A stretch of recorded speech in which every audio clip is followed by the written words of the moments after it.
Before I introduce our distinguished panelists, let me give greetings to my students at the University of Michigan, my very brilliant students at the University of Michigan, who are currently redesigning all of Istanbul from the Black Sea to the Golden Horn. And now that I've sent my greetings, you can turn off your laptops and get back to work, please. We have, as our presenters today, Thomas Mellins, Holly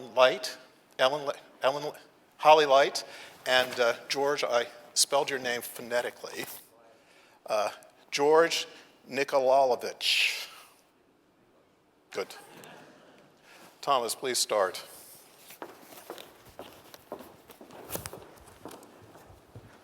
Thank you, Roy, and thank you all for coming. When I was asked to speak today about the importance of civic assets, what came to mind was the notion of the public good.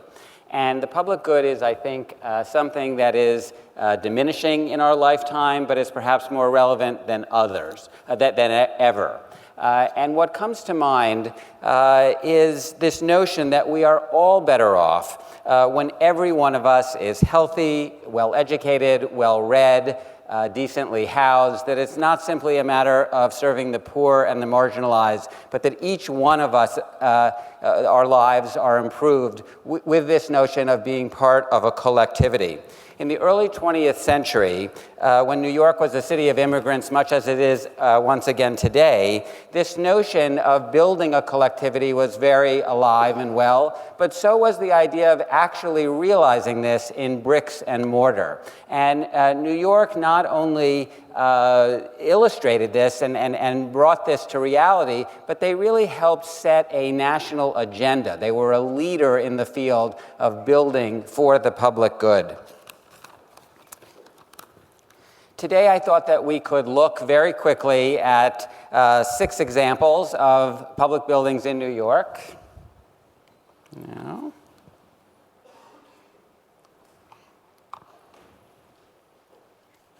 And we would start with 2 public schools designed by C.B.J. Snyder, who was an architect who served as the superintendent of buildings for the Department of Education in New York for the first 3 decades of the 20th century, who really helped to elevate standards for public schools, not just in the city, but across the nation. And here we see the Morris High School in the Bronx.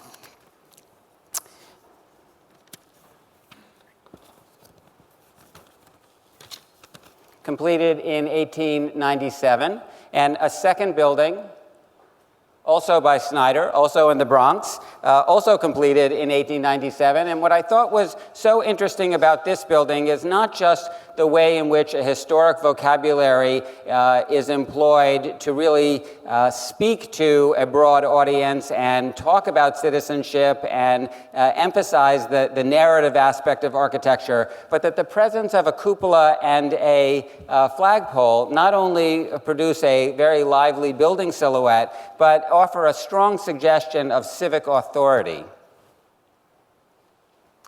Then I thought we could look quickly at 3 libraries, and these are all Carnegie libraries that were built for the New York Public Library system, with the money being donated to the city by Andrew Carnegie. And it's a perfect example of how, at the beginning of the 20th century, the private sector, very well-heeled individuals, and the public sector worked so effectively together to forge this notion that we were all better off when public facilities were not only present but beautiful.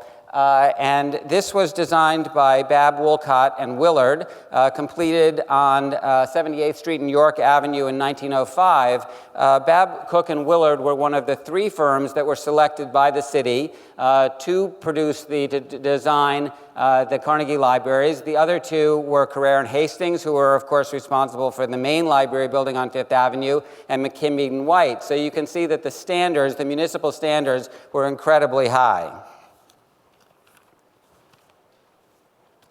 This is a second branch library, also by Babb, Cook, and Willard on East 67th Street. And again, the use of a classical vocabulary is ennobling. At the same time, it's built at a scale that's appropriate to a residential area. And we can also see that It's a mid-block site. Very often, mid-block sites were chosen for public libraries and even for public schools because they were cheaper. So this dialogue between development and building for the public is not new. This goes back to the early 20th century, and it's always about both in New York. It's always, or at its best, it's about both in New York. It's about real estate, and it's also about civicism, and the two are not seen as contradicting each other. Excuse me, Thomas, we're coming on time. Okay, so we go up to 125th Street and see McKim White building a beautiful structure for the public library, and we are going to close with what's now the Astor Levy Recreational Center. What's interesting about this is that it was built as both a public bath and a public pool, so it was about keeping people clean as well as fit, and I'll close just by saying that at a moment when it seems to fully tax our federal government to simply stay open, it's interesting to remember that there was a time in the recent past when the government really, working often with the private sector, was able to build, literally and figuratively, for the common good. Just the clicker, thank you. See if I can. So I think my job is to take this from the academic to the very, very specific and practical. I am an advocate, but I am I think, a very practical, pragmatic advocate, maybe based on many years in government and knowing that there are a lot of real constraints in the world. And my organization, New Yorkers for Parks, has spent the last year plus, and we're still in it, advocating on behalf of Flushing Meadows Corona Park, which is the largest, most popular park in Queens. But has also been one of the most under-resourced parks in the city for a very, very long time. And about a year ago, it came to our notice from the community that there were 3 development proposals for this park. The park has been very, very parceled out throughout its history. It was first created by Robert Moses as a site for the World's Fair. There was a second World's Fair in '64 there. So that it is full of World's Fair relics, but it also has been privatized with Shea and now Citi Field. If you've been to the US Open, you've seen it. You're there. There's a lot of museums and other private uses. So it wasn't a surprise that there would be proposals for 3 private uses here. One was an expansion of the US Tennis Center by about an acre with capacity increase of 10,000 fans. Another was a mall proposed for the parking lot of Citi Field, and the third was a Major League Soccer stadium proposed for the center of the park. So I said I was a practical advocate. By that I meant we supported economic development and we saw some opportunity in this. So what you see here are the 3 sites. The yellow site is Citi Field. The orange site is the US Open Center. And then the blue site was the proposed site for the Major League Soccer stadium. The way that the park works, and I'll show you an aerial photo also, the area where the soccer stadium has been proposed is really the heart of the public part of the park. Citi Field has been alienated a long time. It's a parking lot. It is what it is. Reasonable minds can differ about having a mall there, but it wasn't really going to impact the park use. Expansion of the US Tennis Center, from our perspective, that train left the station when the 40 acres were alienated in the 90s. So what we ended up doing in our advocacy was getting as much money out of the developers of the mall and the USTA as we could to maintain the park, and telling the city and the Major League Soccer that they could not put a stadium in the park. So that is how we've divided it up. At this point, we just finished the approval of the Willits project.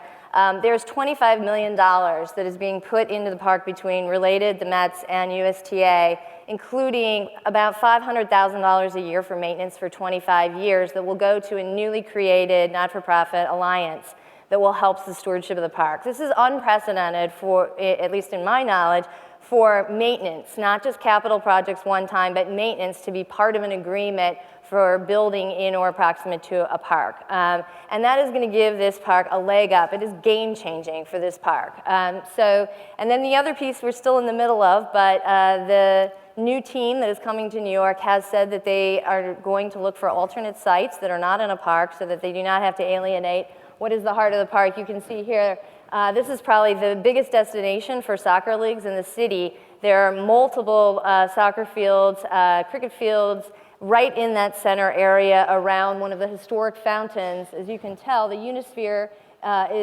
leads right up with historic fountains that have not been operating probably since the World's Fair, but certainly no time recently, up to the pool, which is where the proposal was, with the rationale that, well, it's a skanky pool, and so what do you care? Well, our point was, it's a skanky pool because nobody's taking care of the park. But it used to be a really lovely part of the design of the park. And so we take both the community perspective of this is a community asset that can't be replaced. There are not other parks around here of this size. This is a poor immigrant community, and this really is the option. But there's also a larger preservation. It's the preservation of the community use, but there are also these relics from the World's Fair that have been deteriorating for years, and our hope is with this new alliance, we will be able to start the process to bring private money into this park and make it the gem of Queens that it deserves to be.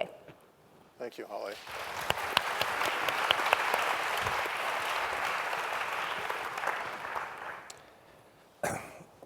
What I'm showing you today is St. Louis Public Library, which is just recently opened to the public. We have restored and transformed part of the library.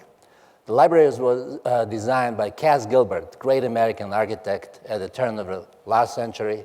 Woolworth Building is here, one of those buildings that he designed, built in 1912. Over time, building was deteriorating inside to a point where some parts of the building were threatening the building in the case of fire or earthquake. One of the,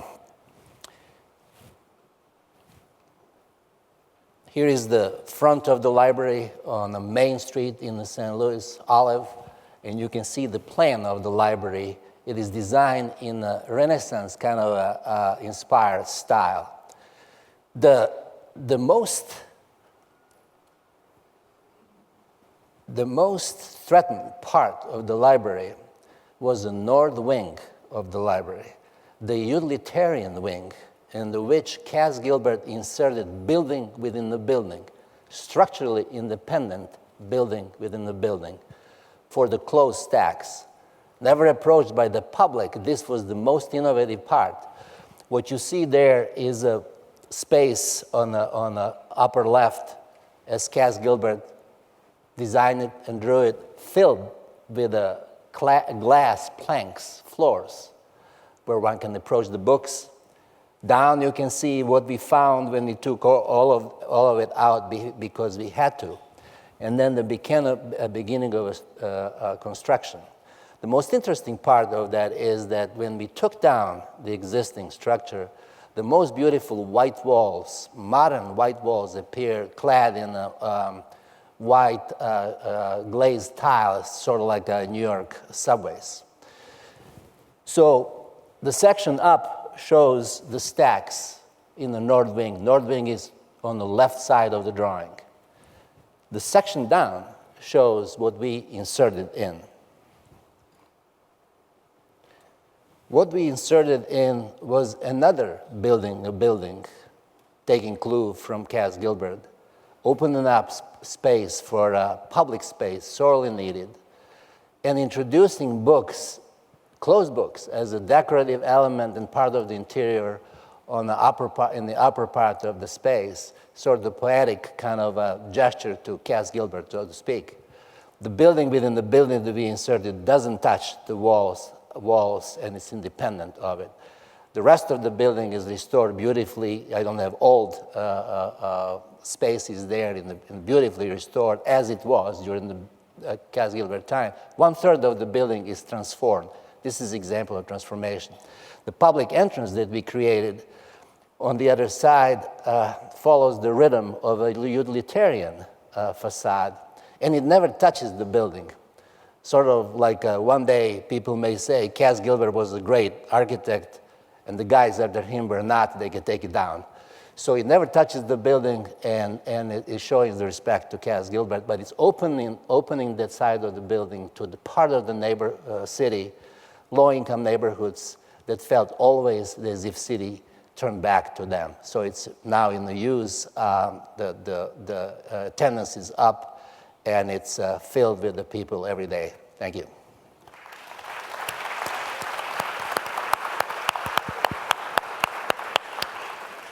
Well, from our historian, is this working? From our historian, we heard of the rich legacy that New York has inherited. From our advocate, the organization and programming that goes into the struggle of making our assets available to the public. And from our architect, the untapped glories of our assets that can be revealed through sensitive and considered design, revealing our assets to us in a new and a different way. And now I'll do what I do in my seminars. I'll ask you if you have questions or comments for each other. Tom, Holly, George? Don't make me call on you, please. Well, yeah, I'm not sure it's a question. I'm here talking with a distinguished group of preservationists and probably even better than I ever thought to be. I don't consider myself preservationist. In fact, this is the first project that I have touched with my colleagues, certainly that can be called preservation. I just think it's a design, and anything that we touch is a design, and I would assume the same thing is, Holly, with the things that you deal with and others that follow your instinct or a hope to preserve things. It's really a design. The ideas come from instinct and from experience of designers. You may not agree with me. Is it design, Holly? You know, I would say that what has driven a lot of the work that we do at New Yorkers for Parks, design follows the function and the use. The elements of the importance of restoring the design of Flushing Meadows, I think, followed from the importance of recognizing that there is this heart of the park that is what the public domain is. And then we looked at the design, and it was really fascinating, actually, because we started our process really about this is where people play soccer, this is where Corona comes and has their family picnics every weekend. That's what's important. And then we brought in other people. The Cultural Landscape Foundation was very into the whole World's Fair design, and they looked at that pool where Major League Soccer proposed it, and it all came back to this historic preservation concept for them that really had tremendous synergy as we were working on this between both the current use but also the design. So I think for us, there was a lot of interplay, but I wouldn't say it drove the preservation for us. Thomas, did our great and distinguished past architects turn their wheels in similar manners when they were thinking about their work for the public? Well, one of the things that strikes me is I think many people in this room assume that there is this notion of collectivity, and there is this notion for providing for a community. But I sort of wonder if we need to take it back a step and wonder, how do you even develop that idea? How do you get communities to buy into the idea that we need a built environment that is supporting this notion that we're all in it together, and that it's not sort of divvied up like lots on a block, and each person gets to sort of do their thing. If that it's not all sold to the highest bidder. That there's some notion of providing for what communities need. How do we even get people to buy into that notion? Well, here's the unfair question, and I'll leave it to one of you to answer in the time that we have. In a city as complex and divided as New York is, as geographically spread as New York is, with, I think, 1/3 of the city's population new arrivals, how do we develop this sense of civic consciousness? I mean, one thing that I wanted to ask George about, and I think it relates to this, is the importance of programming to bring people into spaces. I am from St. Louis, and so knowing I was going to be on this, I went and visited the library, and I was fascinated by who was there in the middle of a Thursday afternoon. You know, it draws in people who have no other place to go, for sure, but there was programming where there were a lot of people taking computer classes and getting job training, And clearly, there was a cognizance that if this was going to have relevance and they were going to justify the public funding that I'm sure it required to do that, they had to bring people in and figure out how to make it relevant. And I think that is one of the important pieces to this, is how do you think about programming as well as design to ensure that these spaces are relevant to people. Very good. We've come at the end of our time, but you've left us with a very good point. There is no division between programming and design when it comes to civic assets. Thank you, panelists. And George, it's unforgivable of me to have mispronounced your name.